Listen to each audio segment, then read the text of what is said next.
Every single day that we wake up, we have been gifted the opportunity of choice. You can choose to be happy or you can choose to be sad. I don't care what your situation is. You should never allow your situation to define who you are as a person. The outside is the physical manifestation of what goes on inside the brain. Things do not just happen. No one just rear-ends your car. You don't just become broke. Broke is a mindset. Things don't just happen. Your pocketbook is not just below balance or on zero. You're not just overweight, just by chance you're just overweight. Things don't just happen. Your words can trip you. What you say can cause you to stumble. It can keep you from your potential.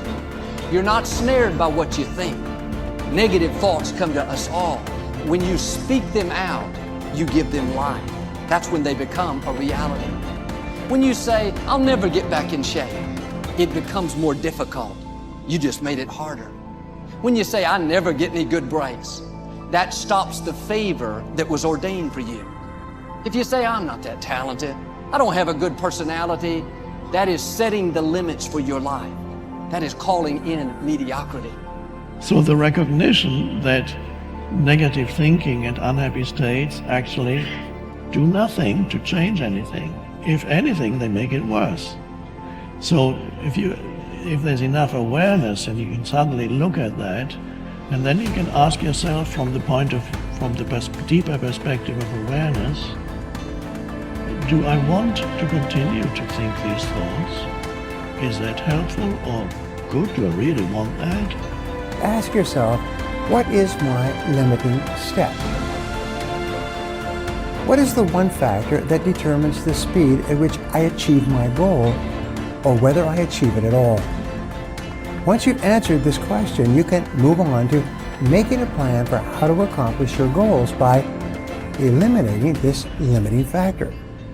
Your ability to identify your limiting step is one of the best demonstrations of your intelligence, and your capacity to eliminate this limiting step is one of the best demonstrations of your overall competence in achieving anything you want. It's our thoughts that are manifesting this world. Now you could say that's a spiritual thing, and now I say not only is it spiritual, now it is fundamental basic science of the universe. And it says then the thoughts are creative.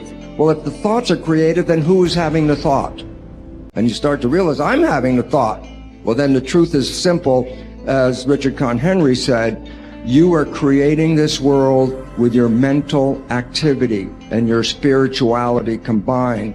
And then all of a sudden it says, well, then if I'm creating the world, then my original belief that when things didn't go right, I was a victim. The universe wasn't supporting me. You know, it's like, oh, I try so hard and the universe is not giving me things. It turns 180 degrees around. And it basically says this: we are creating this world. And then I say your mind is creating this world. Although you cannot change conditions or circumstance, you don't have to let them control you. We can't control what's going on outside, but we can control what's going on inside. You know, and unfortunately, I don't think many of us have been raised to really understand that. And it's a lack of understanding that's causing all our problems. We are the only creature on the planet that's totally disoriented in our environment. All the little squirrels, the birds, all the animals are completely at home in their environment. They blend in. You and I are totally disoriented in our environment. We've been given the mental faculties to create our own environment. However, we go right through school and we've never learned that.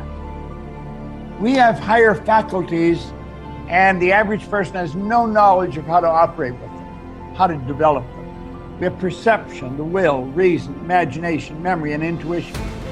Now, those mental faculties, they're not just words, they're actually mental faculties that we can use to take control over our world and to create the environment that we want. But unfortunately, we grow up, we don't know that. We've been raised to live through by what we see, hear, smell, taste, and touch. Our physical senses. And we've been raised to be controlled by what's going on outside. As little kids, will you listen to what I'm telling you? Will you look at this? And so it's all outside. We get our report card, and that tells us what kind of student we are. But it really tells us where our mind was at for a few minutes 3 weeks ago. Got nothing to do with who we are. So I think we're raised in ignorance, actually. There's a very small percentage of the population that have a reasonably clear understanding of who they are and what they're capable of doing, but the ones that do are in the minority. People think that the purpose of memory is to remember the past, and that's not the purpose of memory. The purpose of memory is to extract out from the past lessons to structure the future, and that's the purpose of personal memory. And so you're done with a memory when you've extracted out the information that you can use to guide yourself properly in the future. So if you have a traumatic memory, for example, that's really obsessing you, if you analyze that memory to the point where you figured out how you put yourself at risk and you can determine how you might avoid that in the future, then the emotion associated with that goes away. So memory has a very pragmatic function. And cultural memory is the same thing, is that we need to extract out stories from our past that structure our future. And we need that because, well, first of all, if you don't have a purpose, let's say, it isn't that your life becomes neutral in a meaningless sense.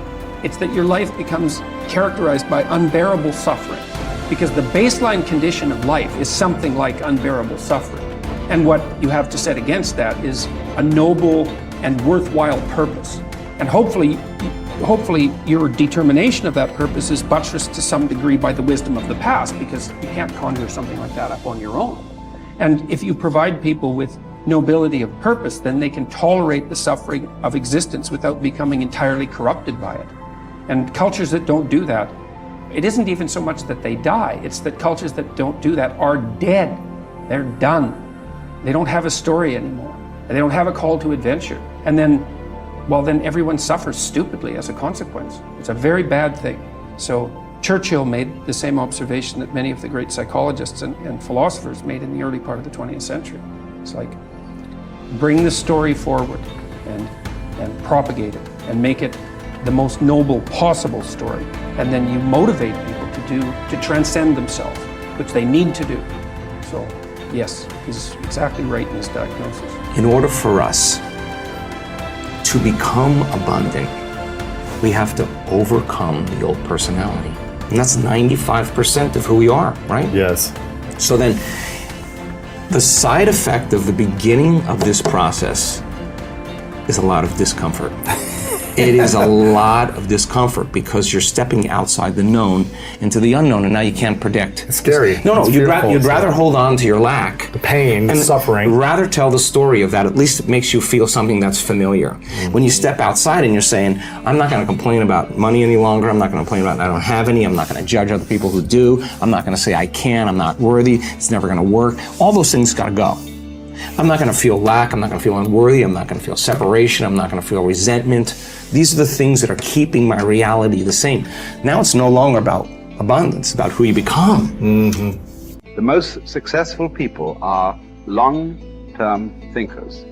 They look into the future as far as they can to determine the kind of people they want to become and the goals they want to achieve. They then come back to the present and determine the things that they will have to do or not do to achieve their desired futures. This practice of long-term thinking applies to work, career, marriage, relationships, money, and personal conduct. Successful people make sure that everything they do in the short term is consistent with where they want to end up in the long term. They practice self-discipline at all times. You see this willingness to sacrifice in people who spend many hours and even years preparing, studying, and upgrading their skills to make themselves more valuable, so that they can have a better life in the future, rather than spending most of their time socializing and having fun in the present.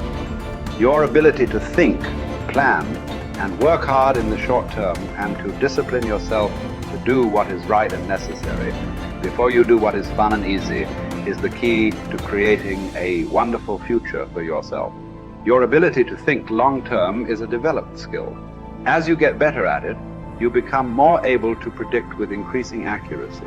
what is likely to happen to you in the future as the result of your actions in the present. This is a quality of the superior thinker. The common denominator of success was that successful people make a habit of doing the things that unsuccessful people don't like to do. And what were these things? It turned out that the things that successful people don't like to do are the same things that failures don't like to do either. But successful people do them anyway because they know that this is the price they have to pay if they want to enjoy greater success and rewards in the future. Successful people are more concerned with pleasing results, whereas failures were more concerned about pleasing method. Successful, happy people were more concerned with the positive, long-term consequences of their behaviors, whereas unsuccessful people were more concerned with personal enjoyment and immediate gratification. The top people were those who were more concerned with activities that were goal-achieving, whereas average people were more concerned with activities that were tension-relieving